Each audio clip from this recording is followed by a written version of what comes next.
la bienvenida a nuestra audiencia de Es Radio, con la que queremos celebrar que se haya resuelto recientemente la renovación del Consejo General del Poder Judicial, acordado por políticos del PSOE y del PP. Queremos recordar a nuestra audiencia, no obstante, que no se ha acordado todavía los términos del futuro sistema de elección del propio Consejo General del Poder Judicial, donde los jueces tendrían que elegir a jueces o políticos, donde los jueces eligen a jueces y los políticos no tendrían que elegirlos. Es decir, aunque tengan que pasar luego posteriormente por un trámite en el Congreso, que ahora nos explicarán nuestros invitados. Saludamos a nuestros invitados, por tanto, tenemos con nosotros a dos expertos para hablar sobre la reciente renovación del Consejo General del Poder Judicial, el futuro sistema de elección del Consejo también y las prejudiciales del TJUE sobre la amnistía. Bienvenidos, doña Teresa Freixes y don Guillermo Dupuy. Hola, Hola, buenas tardes. buenas tardes. Bueno, pues entonces, ¿por dónde quieren ustedes empezar? ¿Por la cuestión que todavía dejamos pendiente desde el último programa de la posibilidad de prejudiciales del TJUE sobre la amnistía, que parece, a juzgar por los que estamos esperando en esta cuestión, que se demoran mucho, que los jueces del Supremo están tardando en presentar esta prejudicial? ¿Qué opina usted, doña Teresa? Bueno, pues un poco lo mismo que está diciendo usted, que se están demorando un tanto. Supongo que es que no tienen la petición expresa de las partes o de la Fiscalía de aplicación de la amnistía en las personas que están bajo su jurisdicción, que es lo que abriría el caso para que se pudiera presentar la cuestión prejudicial. Ahora, el Supremo puede hacer dos cosas, porque el derecho interno que sea contrario al derecho de la Unión Europea no es aplicable.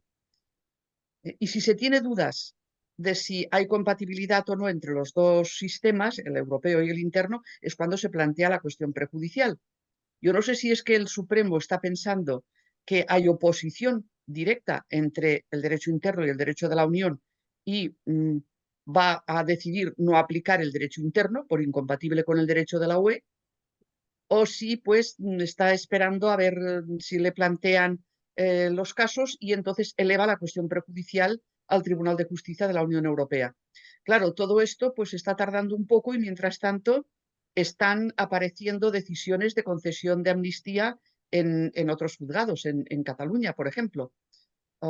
Y eso pues va a plantear problemas porque si se les deja firmes, pues veremos qué es lo que pasa posteriormente. Y si se recurren, como ha dicho la Fiscalía en Cataluña, que las quiere recurrir, pues a lo mejor el fiscal general del Estado sustituye al fiscal del caso y encuentra otro que realmente pues decida aplicar la amnistía y entonces la sentencia se queda firme, ¿no? Oh, estamos ahí esperando a ver cómo se substancia todo esto porque eh, parecía como si enseguida que fuera aprobada la ley, pues ya todo el mundo querría que se le aplicara y apareciera la puerta abierta a presentar las cuestiones prejudiciales. No parece que haya sido así. ¿Se ha podido tener en consideración el hecho de que se están renovando cargos en la Comisión Europea, No, no, no, ¿no? porque esto es ante el Tribunal de Justicia y el Tribunal de Justicia no es objeto de renovación. Ujú, No, ujú. no tiene ninguna conexión. Don Guillermo, ¿quiere comentar algo sobre la prejudicial? ¿Le No, sorprende? el interés que teníamos precisamente en hablar con doña Teresa era también un poco nacida de la propia sorpresa o que teníamos de que queríamos también que estas cuestiones prejudiciales se iban a plantear pues prácticamente al día siguiente de la publicación Ujú. en el BOE de la ley de amnistía, pero efectivamente no parece que esté siendo así y a mí la verdad es que también me sorprende mucho. Hombre, una cosa que ha comentado antes de empezar el programa, doña Teresa, vamos a ver, la esperanza nunca la tuve en el Ministerio Público porque, como en parte también ha apuntado doña Teresa, se trata de un organismo muy jerarquizado en donde, en fin, comandantes del regimiento y si tienen copado, y yo creo que es el perfil del fiscal general del Estado, pues es de todos conocidos, que es una persona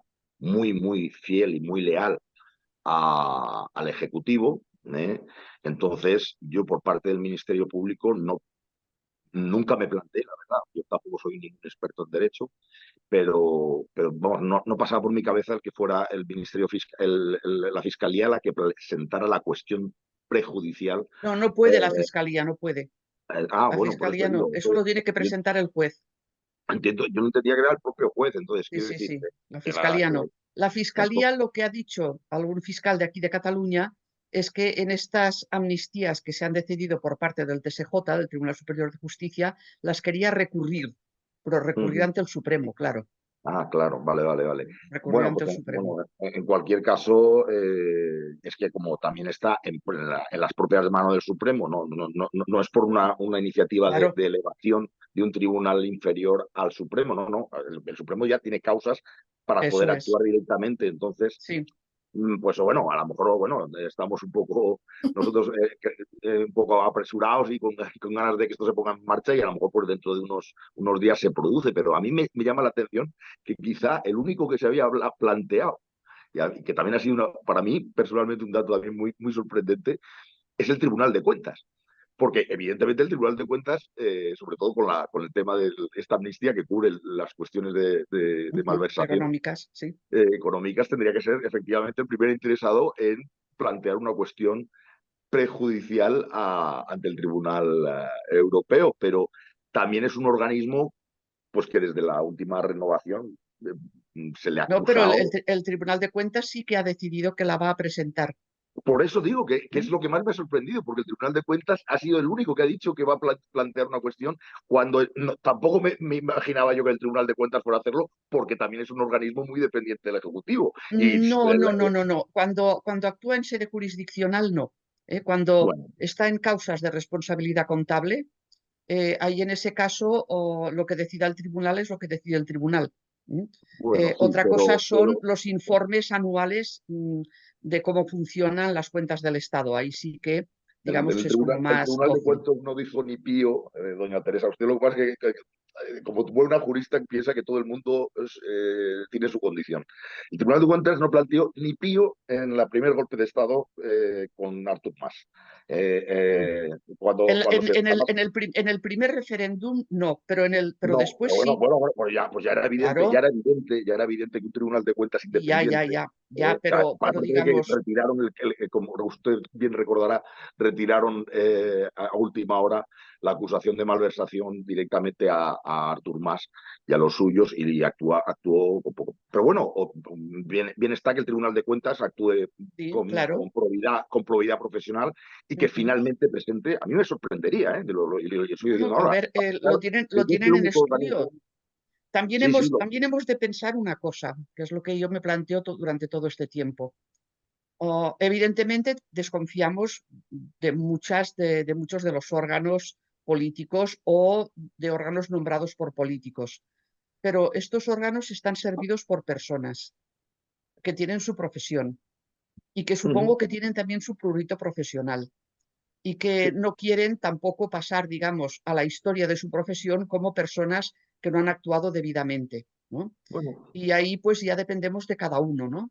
Porque eso va a la conciencia de cada cual. Yo siempre digo lo mismo, los jueces y tribunales son todo lo independientes que quieren ser. Si en un caso concreto no lo son, es porque no les da la gana, porque instrumentos para serlo los tienen todos, las garantías las tienen todas. sí, bueno, hacerlo hacen, pero también las tenía Tomás y Valiente, un hombre de un reconocido prestigio, y al final su voto de calidad, como usted recordará, fue decisivo para admitir el cambio de designación. Y también una persona que tenía su purito profesional, su Sí, dignidad. pero si él llega a Es lo una que vamos a ver. conclusión, El problema, y yo eso lo admito, los expertos en derecho tienen una mejor opinión de la independencia del Poder Judicial que los que tenemos, que la que tenemos los que no somos expertos. Nosotros, las profesionales del derecho, siempre piensan que pese a que estructuralmente pueda haber una situación viciosa de origen, el profesional, el que ha estudiado una carrera, el que tiene una conciencia consigo mismo, al final va a actuar de manera diligente y tal. Bueno, Y, eso lo eso, podríamos y eso pensar, al final es así, lo que pasa es que doña Teresa, cuesta, eso lo podemos pensar de todos, incluido los miembros del Tribunal Constitucional, que ahora preside el evidentemente. señor Conde Pumpido, lo podemos pensar. Y, sin embargo, ¿por qué no se presenta un recurso de constitucional ante ese organismo en Perdone, es donde... que todavía estamos en plazo, son 3 meses desde la aprobación de la ley. Los recursos se Pero no, presentarán, se están bueno, preparando. bien, bien, pero yo pienso, doña Teresa, que Yo pienso pecan una cosa, ustedes que como ciudadanos a veces, de candidez, es decir, de no, es, ingenuidad. lo que sucede es que Yo también creo queremos correr que demasiado. lo que está actuando es que pesa sobremanera la convicción de que el Tribunal Constitucional se ha convertido en una correa transmisión del Poder Legislativo. Bueno, Y el que el vamos a ver Ejecutivo lo una tiene. cosa. Y prueba de eso, doña Teresa, perdone un segundo, sí, hay tiempo para todo. Prueba de eso, doña Teresa, es que las grandes esperanzas, incluidas las suyas, como incluidas las mías, no ha estado en el órgano de garantías, está en el Tribunal de Justicia Europea, está en la cuestión prejudicial. ¿Y por qué nuestras esperanzas, por qué las esperanzas de la judicatura constitucionalista y de los medios de comunicación constitucionalista están en Europa? Pues sencillamente porque pensamos, a lo mejor equivocadamente, y a lo mejor tiene usted razón, y luego la gente es mejor de lo que el sistema, pero pensamos que el Tribunal Constitucional está viciado. Si Está le viciado, vamos por mucho que diciendo hayamos esto, reclamado. si le vamos diciendo esto al Tribunal Constitucional cada día, al final estará más viciado de lo que pudiera estar en el Puede principio. ser que sea ¿Eh? contraproducente, Con lo cual, pero digamos, flaco favor le hacemos a la justicia. Eso por una parte. Luego, puede por ser, otra doña parte, Teresa. ¿por qué confiamos en Europa? Porque este es el sistema de garantía. De la misma manera que a nivel interno tenemos un sistema de recursos que podemos apelar, que podemos ir pues, de la Audiencia Provincial al TSJ o del TSJ al Tribunal Supremo y tal, podemos ir al Tribunal de Estrasburgo en materia de derechos humanos y lo hemos hecho toda la vida y a veces nos ha ido bien y a veces no nos ha ido tan bien, porque eso es normal, que no todos los pleitos se ganen. Y en el tema de la compatibilidad entre el derecho interno y el derecho de la Unión Europea, pues compete al Tribunal de Justicia de la Unión Europea. Y por eso pensamos, si no nos funcionan, que aún no lo sabemos porque todavía no se ha hecho el recorrido interno, si no nos funciona el recorrido interno, desde luego nos iremos a la Unión Europea. Esta es mi posición y hay que hacerlo. Pero desde el punto de vista siguiente, en el derecho interno quedan todavía mecanismos por recorrer, quedan todavía. No ha habido ninguna presentación de cuestión de inconstitucionalidad ante el Tribunal Constitucional y se podrían haber presentado por parte de los jueces que han intervenido. Bueno, ¿por qué no lo han presentado? Pues no lo sé, porque lo pueden presentar de oficio o a instancia de parte. O a lo mejor han preguntado, porque cuando un juez de oficio lo quiere presentar, pregunta a las partes. Entonces, a lo mejor han preguntado a las partes y han dicho que no, como no estamos en el tribunal, no sabemos los trámites internos. Lo mismo nos está pasando con el Tribunal Supremo, que yo no sé en qué punto tiene las causas abiertas que están ante él o las que él ha sentenciado. Entonces, este Tribunal Supremo es evidente que se va a tener que plantear si aplica la ley de amnistía o no la aplica por compatibilidad con el derecho de la Unión Europea. Y no va a tener más remedio que planteárselo y ahí tendrá que argumentar. Y entonces ahí es cuando le podremos decir, oiga, usted desde el punto de vista del análisis jurídico, porque tampoco no le podemos corregir. Nosotros al Tribunal Supremo no somos nadie para corregirlo. Entonces le podemos decir, mire, oiga, nos parece que aquí lo hubiera hecho mejor, aquí peor, etcétera. Y después, por otra parte, el Tribunal Supremo es el que sobre esos casos que que están bajo su jurisdicción, puede plantear las cuestiones prejudiciales. Otra cosa le voy a decir, no es sencillo plantear una cuestión prejudicial, porque la has de plantear motivada, no es una simple pregunta. Y tampoco puedes plantear una cuestión prejudicial para perderla. Es decir, la tienes que trabajar mucho. Yo quiero creer que están trabajando en el caso. Quiero creer por lo que he ido viendo en estos últimos tiempos. ¿Confianza ante el Tribunal Constitucional? Bueno, vamos a ver, pues vamos a ver cuándo decida y cómo decide y qué argumentos da, por ver si realmente aplica la Constitución siguiendo los cánones de razonabilidad a partir de su propia jurisprudencia o realmente la deja por los suelos, vamos a verlo, o si realmente pues, nos da una solución al respecto. Yo sí, desde luego, a los jueces les doy siempre más confianza que a los políticos. Entre otras cosas porque el juez me tiene que convencer con lo que dice. El político es otra cosa. Ahí está más la oportunidad, la conveniencia, toda una serie de cosas que, digamos, la discrepancia es mucho más fácil y además que cualquiera les puede argumentar si les gusta o no les gusta la decisión. Jurídicamente es mucho más complicado, es mucho más difícil. Pero desde luego, en el caso este de la amnistía, a mí yo lo confieso, me sorprende que todavía estemos en esta fase en la que no sabemos muy bien por dónde van a ir las aplicaciones judiciales.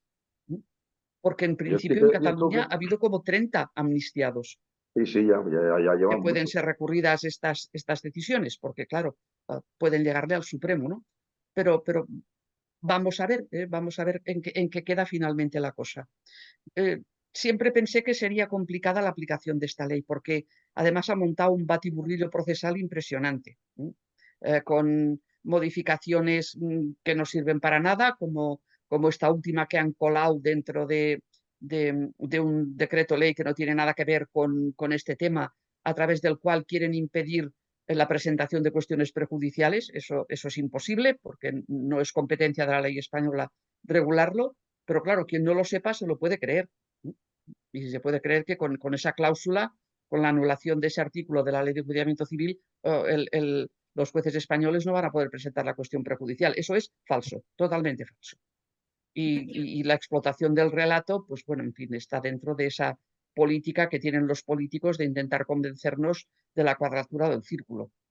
Bueno, en este caso supongo que han hablado para la propia gente que Parroquia. reside en Cataluña, la propia parroquia, efectivamente, porque Sí, incluso una de las ministras de Sánchez comentó que esto no, el anular esta ley no tenía trascendencia, porque no, la que se tenía que atender es la ley europea del eso tercer. es.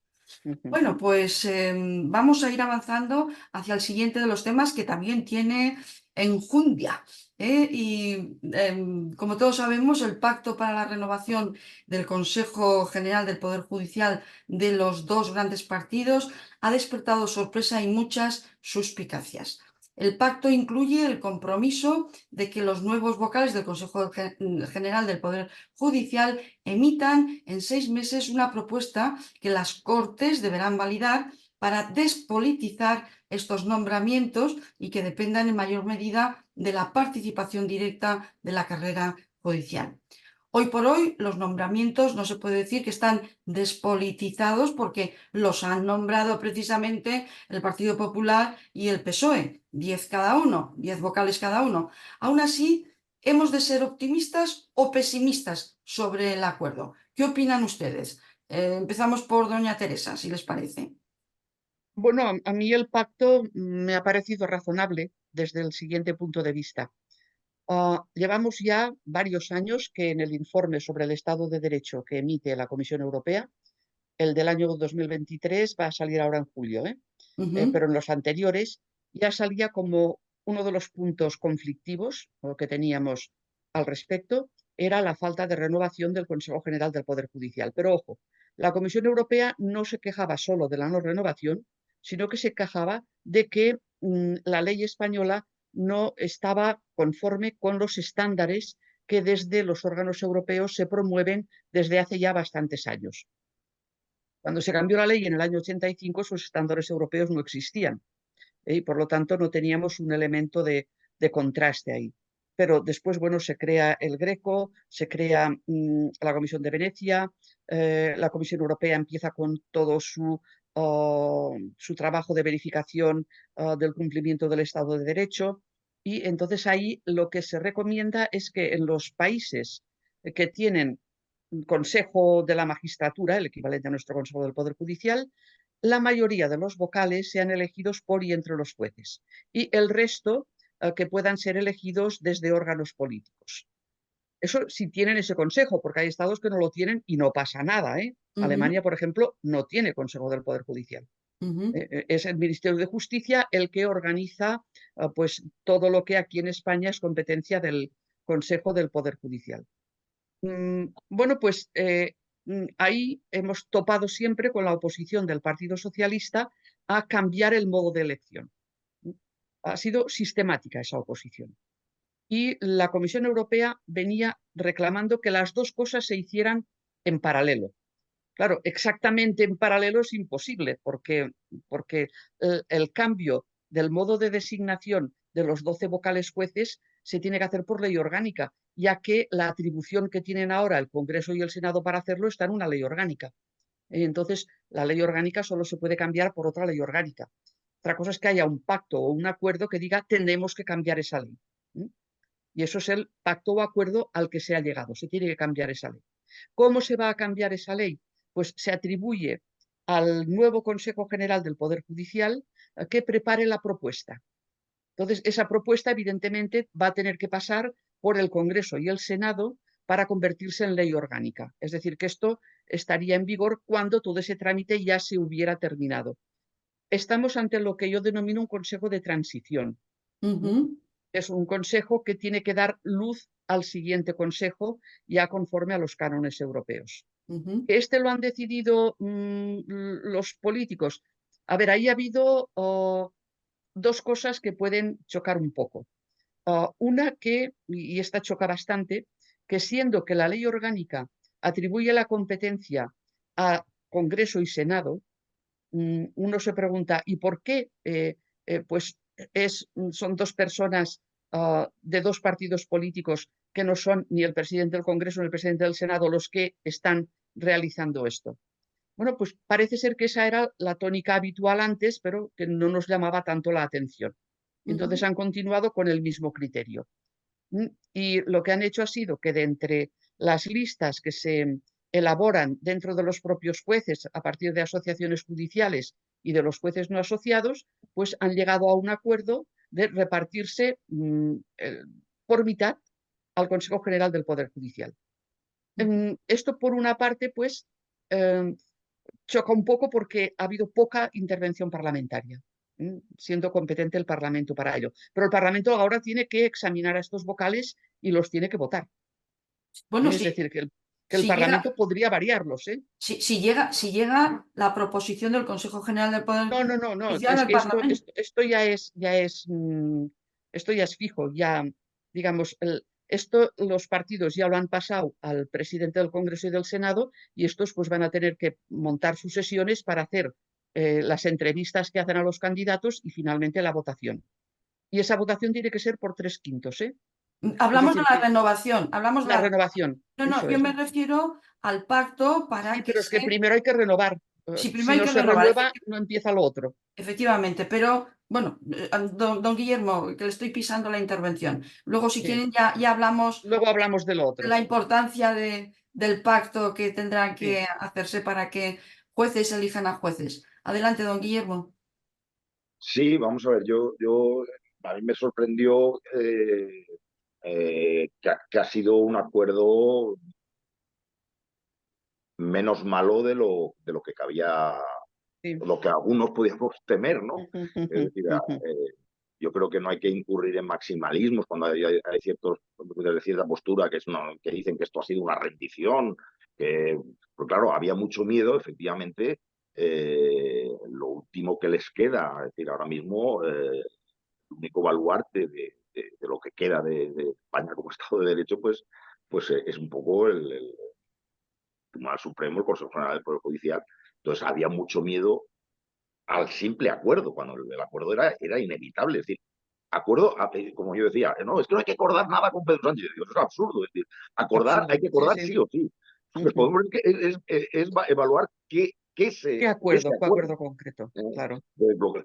Claro, lo que pasa es que los que veníamos desde hace años pues reivindicando, porque eso es una lucha que se había olvidado, pues el cambiar el modo de que no sean las Cortes Generales los que elijan el 100% de los vocales, que desde hace años se estaba reivindicando y tal, pues es un discurso que se dejó y que también era necesario un acuerdo. Es decir, incluso para cambiar el sistema de elección de los jueces, de los vocales, era necesario que PP y PSOE llegaran a un acuerdo. Pues la Sí, gente sí. que por principios dicen, no, nada hay que acordar con el PSOE de Sánchez, dicen un contrasentido. Lo que sí que es verdad es que los que que lo que queríamos es que hubiera un acuerdo para cambiar el sistema de elección. Es decir, aquí en este caso, el orden de los factores sí que altera el producto.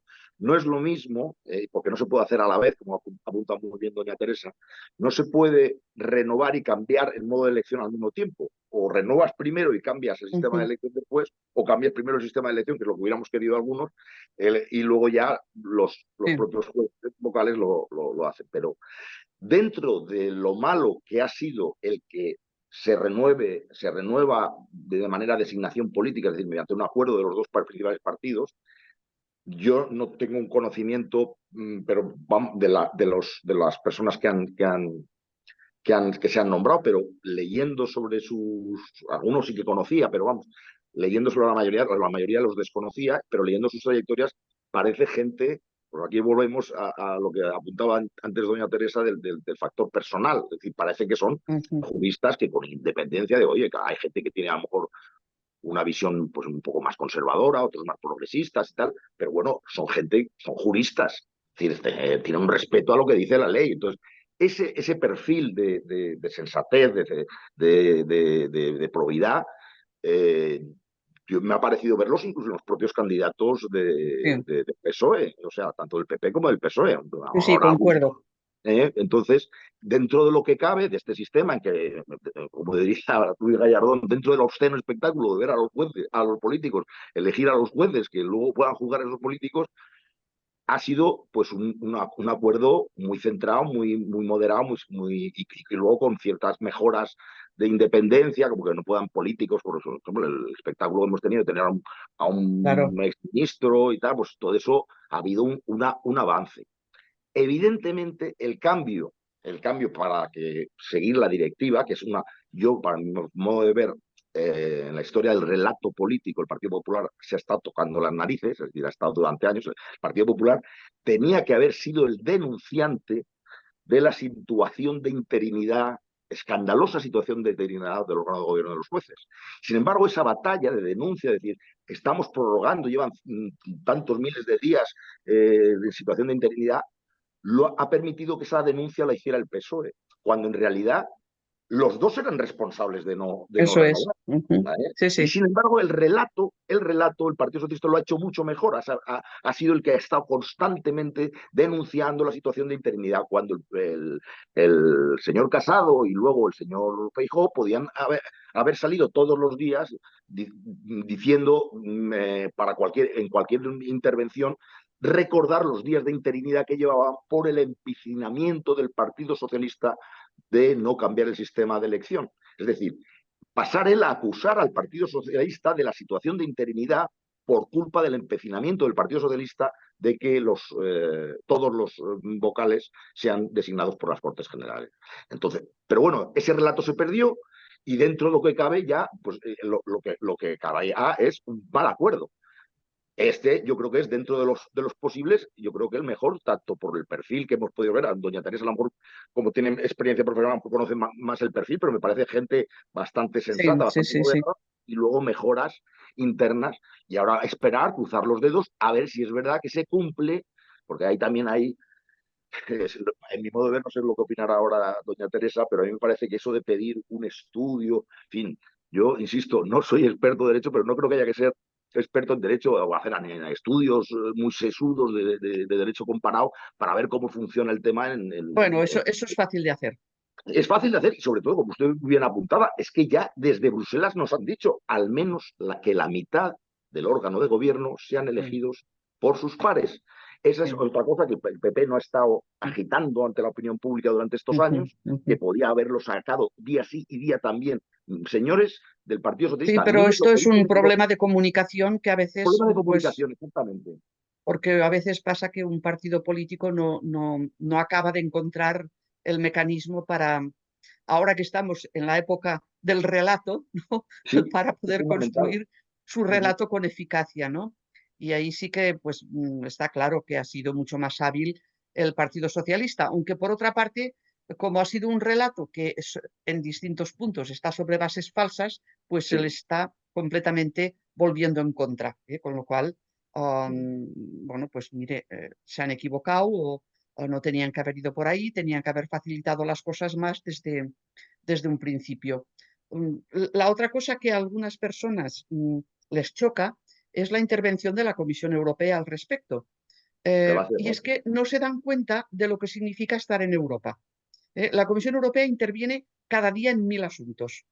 Lo que pasa es que algunos son de una trascendencia no mediática, no política, que puede ser, pues yo qué sé, desde el reparto de cuotas lecheras, la pesca, cómo se tiene que construir un tornillo para no sé cuántos, no sé qué, y la Comisión Europea hace de mediadora. La Comisión Europea tiene como competencia la verificación del cumplimiento del Estado de Derecho. Y esto es una competencia que la tiene directamente atribuida en los tratados. Y cada año emite su informe y cada año se entrevista con el gobierno, con la oposición. A ver, yo he ido desde hace 3 años a participar en la elaboración de ese informe sobre el Estado de Derecho con el Parlamento y la Comisión Europea, porque la Comisión, digamos, claro, tiene sus propios agentes, ¿no? Pero sus propios agentes, pues bueno, están en Bruselas y por lo tanto reciben lo que les llega desde los Estados miembros, desde sus representaciones y tal. Recibe también lo que le llega del gobierno, pero quiere tener también la opinión de la sociedad civil al respecto y por eso pide que se le envíen pues estudios, informes, etcétera, sobre estas cuestiones. Y luego ya con todo encima de la mesa es como emite su dictamen. En ese dictamen, desde el tema de la pandemia, porque antes no existía esa vinculación, salir mal parados en el informe sobre el Estado de Derecho, lo que hace es abrir la puerta a que la Comisión Europea presente un recurso de incumplimiento contra el Estado infractor, cosa que ha pasado en Polonia y que ha pasado en Hungría. Entonces, si la Comisión Europea emite el recurso de incumplimiento, ¿quién decide? Es el Tribunal de Justicia de la Unión Europea. Bueno, pues Polonia fue condenada a que se le retirasen una millonada de fondos y que además tuviera que pagar una multa de 1 millón de euros al día durante un año. Vamos a ver, la Comisión ha cumplido con su función, es decir, ha estado ahí viendo cómo negociaban los dos negociadores, que repito, mejor hubiera sido que hubieran sido el Congreso y el Senado, pero bueno, no nos vamos a quejar más al respecto. Se han llegado a un acuerdo razonable y la Comisión Europea está de garante. Si ese acuerdo no se cumple, pues vamos a ver qué es lo que sucede, porque yo me temo que si no se cumple, pasará lo que hubiera pasado por el incumplimiento previo de no llegar al acuerdo, es decir, que nos presentaran un recurso de incumplimiento. Ya, pero Bien, es que incluso el acuerdo de compromiso, doña Teresa, a mí me parece muy, aparte de que lo han pospuesto, es que el problema es que está muy poco concreto. Es que No, hombre, no, hay directrices claras, ¿eh? No, Lo no, que a pasa nivel es de que europeo sí. Vamos a ver, a nivel de europeo sí que hay directrices claras. Por eso no, digo, y a nivel por- del acuerdo, porque el acuerdo remite a las directrices europeas, que son muy claras. bueno, habla en los estándares, los Claro. mejores estándares, Bueno, yo eso diría está que verificado, es decir, sí, hay y que documentos, por ejemplo, el documento de criterios de sí, verificación del Estado de Derecho, es aquellos como un formulario que punto por punto repasamos cada año. Y ahí dentro, dentro del Estado de Derecho está también el criterio de la elección de los jueces. Es pero decir, de sí, que como mínimo la mitad del órgano esté compuesto por jueces elegidos de entre por los jueces de propios todas jueces. las categorías judiciales.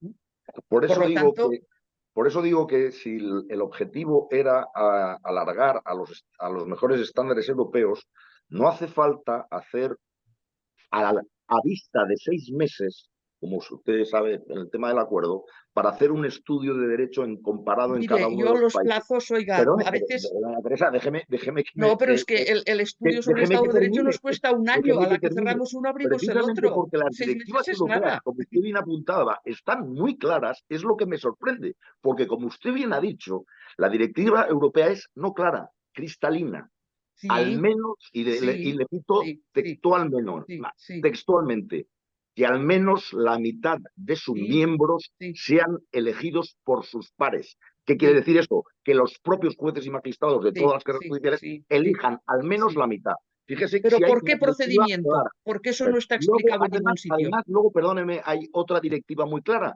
que está en la propia Constitución española, antes de la reforma del 85, que es 12 Sí, 12 por jueces. propios jueces y magistrados 4 8 por el juristas. Congreso y 4 por el Senado. Luego, si ya tenemos unas guías claras y cristalinas sobre dónde debe alcanzar el porcentaje de participación de la elección de los jueces por los propios jueces, de verdad hay que hacer un estudio a 6 meses visto. Sí, hay que hacerlo. Pues yo creo, Hay que hacerlo. ojalá me equivoque, que esto es una maniobra dilatoria. No, y se lo voy a explicar muy claramente. Es decir, en 6 meses estamos en diciembre, con el parón del verano por en medio, con lo cual nos quedan 4 meses y los vocales todavía no han tomado posesión, porque todavía falta que pasen el filtro del Congreso y del Senado y que tomen posesión de sus cargos. Nos vamos prácticamente a septiembre. Es decir, que en el fondo van a tener entre 2 y 3 meses para poder hacer un texto, porque lo que no está explicado en ningún sitio es el procedimiento a través del cual los jueces han de elegir a los jueces. ¿Qué listados de jueces se van a tener en cuenta? ¿Se van a tener que presentar cada uno porque quiera? ¿Los van a seleccionar las organizaciones judiciales? ¿Va a ser una cosa mixta? Hay un modelo que es el que parece que más se puede acercar, que es el de Italia. Pero hay que estudiarlo, de ahí la referencia al derecho comparado. Hay que ver si en Italia les ha funcionado bien ese sistema de elección. Entonces, en esos 6 meses, es decir, que para mí, antes de Navidad, tiene que tener el Consejo su propuesta hecha para que en enero ya entre en las Cortes como proyecto o proposición de ley orgánica para que después llegue a ser esa ley que cambie el sistema. Con lo cual, no me parece un plazo excesivo. Me parece un plazo prudencial porque las prisas no son buenas compañeras en estas cosas. Y además, por otra parte, la propia Comisión de Venecia, cuando se trata de leyes de relevancia constitucional, y no cabe duda de que la elección por ley orgánica de los miembros del Consejo es un asunto de relevancia constitucional. El Consejo es un órgano constitucional. Recomienda sosiego, recomienda que no se aprueben por simple mayoría absoluta, sino por mayorías amplias, y recomienda que siempre se pacten con la oposición, sea cual sea la oposición que exista. Con lo cual, toda cautela es buena en este sentido, siempre y cuando mantengamos la vigilancia, eso sí, siempre y cuando mantengamos la vigilancia. También Ojalá es bueno sea. que en el acuerdo haya salido lo que usted ha indicado, que, digamos, se dificulten las puertas giratorias, es decir, que para pasar de la judicatura a la política o de la política a la judicatura tenga que haber un interregno de 5 años, que eso también lo pedían las directrices europeas desde hace mucho tiempo. Y hay otro asunto que es más espinoso todavía, porque se implicaría reforma constitucional, que es el tema del nombramiento del fiscal general del Estado. ¿Por qué es espinoso? Pues porque en nuestra Constitución, claro, supongo yo que no imaginaba el constituyente de ninguna de las maneras que llegáramos a lo que hemos llegado, pues hace coincidir el mandato del fiscal general con la legislatura, cuando las directrices europeas es que no coincida el mandato del fiscal con la legislatura, precisamente para darle más independencia y para que no dependa del gobierno de turno, sino que se garantice su independencia, aunque esté imbricado dentro del Ministerio de Justicia desde un punto de vista funcional. Pero claro, eso, digamos, como quien lo regula es la Constitución, para cambiarlo se necesitaría reforma constitucional. Ahora bien, reformando el estatuto orgánico del Ministerio Fiscal se le podría dotar de mejor autonomía. Se le podría dotar de mejor autonomía. Y sobre todo también para evitar pues, que tuviéramos un fiscal general cuyo nombramiento se hiciera aún contando con un dictamen del Consejo General del Poder Judicial que lo consideraba inidóneo y daba las razones de por qué, porque no era un porque sí, y cuando el Tribunal Supremo le ha estado anulando nombramientos por desviación de poder. Esto es una situación muy grave la que tenemos con el Ministerio Fiscal. Y vamos a ver esto, pues, de qué manera se puede reconducir, porque también habría que reconducirlo. Habría que garantizar mejor su independencia, porque ya sabemos que después el Ministerio Fiscal es jerárquico en su funcionamiento, eso aquí y en todas partes.